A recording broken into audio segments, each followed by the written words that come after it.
Hi అండి, అందరికీ నమస్తే. Welcome to Anu's kitchen. ఈరోజు ఈ వీడియోలో తమ్మకాయలతో తాలింపు ఎలా చేసుకోవాలో చూద్దాము. వీటిని మేము తమ్మకాయలు అంటాము. వీటితో కర్రీ ఎలా చేసుకోవాలో చాలామందికి తెలియదు.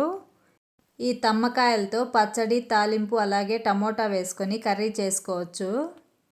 ఈరోజు నేను తాలింపు ఎలా చేసుకోవాలో చూపిస్తున్నాను. తమ్మకాయలు ఇలా లేతగా ఉన్నవి తీసుకోవాలి. లేతగా ఉన్నవి అయితే తొందరగా ఉడుకుతాయి, రుచి బాగుంటుంది. ముదిరినవి అయితే నార వచ్చేస్తుంది. ఇవి బాగా లేతగా ఉన్నాయి కాబట్టి నేను నార ఏం తీసుకోవట్లేదు.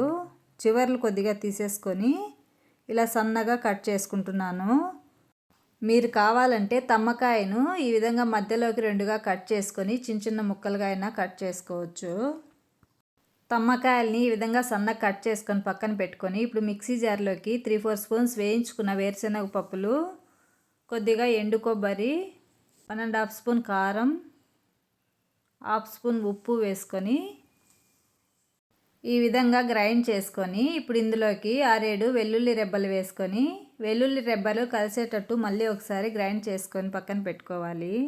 ఇప్పుడు ప్యాన్ పెట్టుకొని కొద్దిగా ఆయిల్ వేసుకొని ఆయిల్ వేడైన తర్వాత పోపు దినుసులు, దంచి పెట్టుకున్న వెల్లుల్లి రెబ్బలు, 2 ఎండుమిరపకాయలు, కొద్దిగా కరివేపాకు వేసుకొని వేయించుకోవాలి.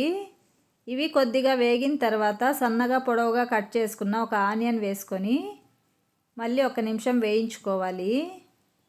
ఆనియన్ ఈ విధంగా వేగిన తర్వాత ఇప్పుడు ఇందులోకి కట్ చేసి పెట్టుకున్న తమ్మకాయ ముక్కలు వేసుకొని 2 నిమిషాలు వేయించుకోవాలి. 2 నిమిషాలు ఈ విధంగా వేయించుకున్న తర్వాత కొద్దిగా పసుపు, 1 స్పూన్ ఉప్పు వేసుకొని ఉప్పు పసుపు బాగా కలిసేటట్టు కలుపుకోవాలి. ఉప్పు కొద్దిగా తక్కువే వేసుకోవాలి. పొడి గ్రైండ్ చేసుకునేటప్పుడు పొడిలో వేసుకుంటాం కదా, ఇప్పుడు ఎక్కువ పట్టదు, చూసుకొని కొద్దిగా వేసుకోవాలి.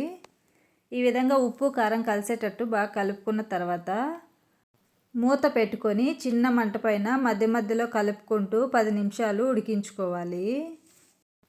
10 నిమిషాల తర్వాత మూత ఓపెన్ చేసుకొని ఒకసారి కలుపుకోవాలి. వీటిని వాటర్లో ఉడకబెట్టుకొని అయినా చేసుకోవచ్చు, ఇలా అయినా చేసుకోవచ్చు, తొందరగానే ఉడికిపోతాయి. తమ్మకాయలు లేతగా ఉన్నవైతే 10 నిమిషాల్లో ఉడికిపోతాయి, కొద్దిగా ముదిరినవైతే కొంచెం టైం పడుతుంది. ఈ విధంగా మెత్తగా ఉడికిన తర్వాత ఇప్పుడు ఇందులోకి గ్రైండ్ చేసి పెట్టుకున్న పొడిని వేసుకొని 2 నిమిషాలు కలుపుకుంటూ వేయించుకొని స్టవ్ ఆఫ్ చేసుకోవాలి. ఈ తాలింపు పచ్చడి, పప్పు, రసం చేసుకున్నప్పుడు సైడ్ డిష్గా పెట్టుకోవచ్చు, లేదా ఇలాగే అన్నంలో కలుపుకొనైనా తినచ్చు, చాలా బాగుంటుంది.